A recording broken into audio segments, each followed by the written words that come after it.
Qu'en pensez-vous? Vous avez grand tort. Nos moyens sont très efficaces, nous vous empêcherons de partir. Oui, je l'imagine. Nous agissons sous un contrôle médical très perfectionné. Il n'y a aucun doute là-dessus.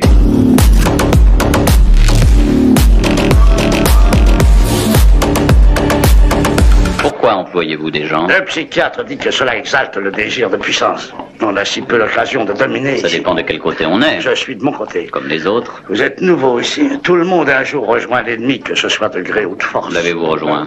Si nous parlions de la partie... Pourquoi les pièces n'ont-elles qu'une couleur? Et pourquoi pas des blancs et des noirs? Oui. Ils nous posent tous la question. Et alors? Par leur disposition et par leur mouvement.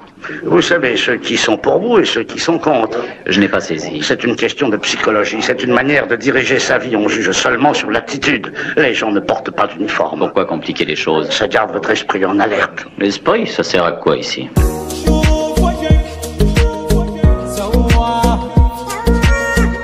Que disiez-vous? À quoi sert votre esprit dans un milieu pareil? À rien, non?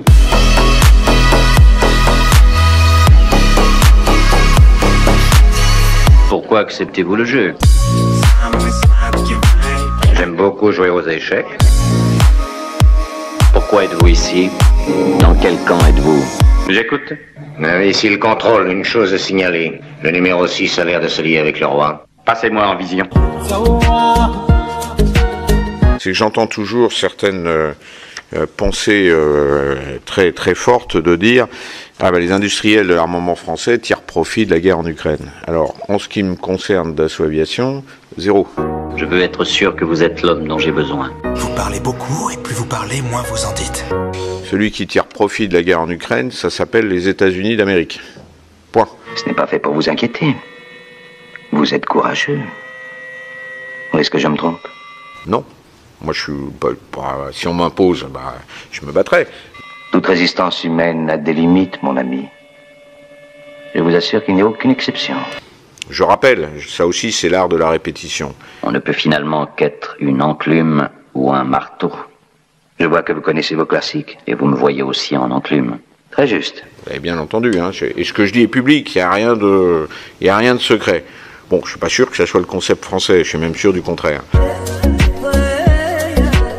L'ambition, c'est que les avions européens travaillent entre eux. Mais comme la majorité des avions européens sont américains, la majorité des avions européens sont américains, d'origine américaine, je répète pour l'éducation des populations, la problématique se pose. C'est un vrai sujet.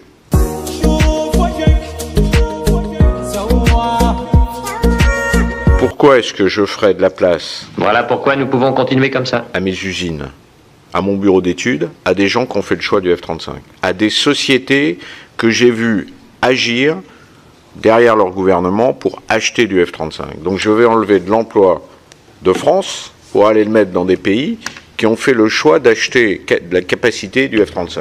Sur le thème de dire « Ah mais oui, mais grâce à ça, demain, j'achèterai européen ». Oui, il n'y a que ceux qui le disent qui peuvent le croire quand même. Hein. J'espère que personne n'est dupe du fait que c'est pas parce qu'on fait une coopération technologique que demain on va pas acheter américain. Oh, allons, mon cher ami. Est-ce que vous pouvez être soupçonneux ces temps-ci? Et la porte sera toujours ouverte.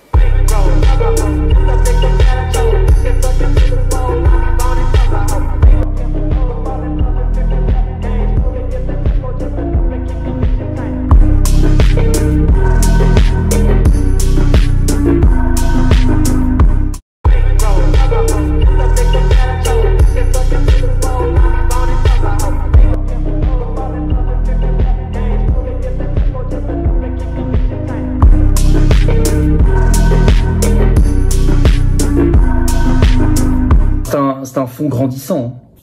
Mais là, il se passe beaucoup de choses. Qu'est-ce que c'est que BlackRock d'abord? Un petit rappel.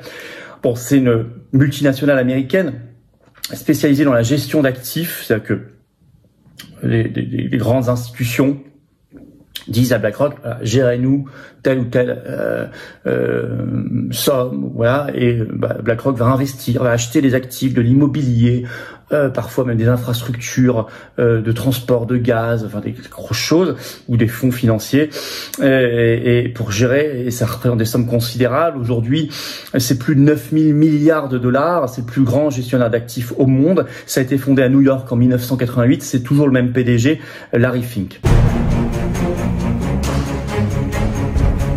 On apprend, je cite, un Publicis Group SA, donc le publicitaire français, BlackRock dépasse les 5% de droits de vote, ça y est. Et c'est effectif depuis le 15 juin. Ils ont plus de 5% des droits de vote du publicitaire, mais ils sont présents partout. Son rôle en Ukraine apparaît de plus en plus clairement. Très impliqué depuis le début.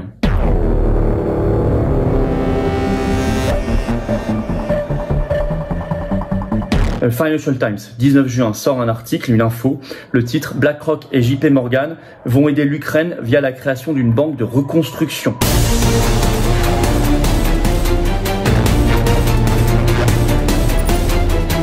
Le fonds attirera des prêts à faible coût d'autres États, de donateurs et d'institutions financières internationales pour financer, je cite, des infrastructures, le climat et l'agriculture. Ce fonds a été présenté, cette banque a été présentée lors de la conférence de Londres sur la reconstruction de l'Ukraine les 21 et 22 juin dernier. Et il est précisé que le conseil de surveillance de ce fonds comprendra des institutions financières internationales type FMI, etc. Ce qui est un moyen d'enserrer complètement l'Ukraine, d'en faire une colonie économique, financière et donc politique aussi. Le titre, c'était Larry Fink s'accorde avec Volodymyr Zelensky sur la reconstruction de l'Ukraine. Donc quand certains vous disent qu'on a intérêt à la guerre, qu'ils ont intérêt à la guerre là-bas, et moi j'en fais partie de ceux qui vous disent ça, parce que je le pense depuis le départ, notamment parce qu'il y a des normes derrière chantier, contrat de reconstruction et toute une architecture financière à reconstruire ou à bâtir avec beaucoup d'argent à la clé.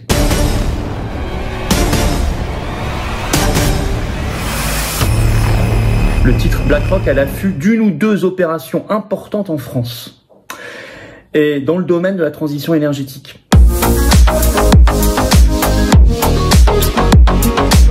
Quand certains vous poussent par ce discours sur il faut faire des éoliennes, il faut faire des hydroliennes, il faut faire du solaire, etc., etc. L'Union européenne pousse à cela. Le renouvelable, bon, sans réflexion d'ensemble sur la combinaison avec le nucléaire, etc. Il y a des lobbies derrière, et notamment on en voit un, et ça va s'accélérer.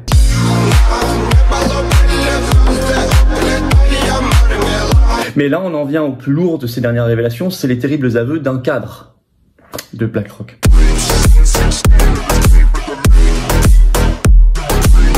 Il a mis en confiance un cadre spécialiste du recrutement chez BlackRock, Serge Varley.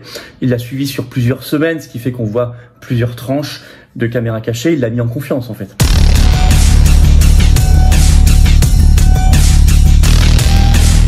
De ce que dit ce cadre, je cite, les sénateurs sont incroyablement pas chers. Vous avez 10 000 $, vous pouvez acheter un sénateur.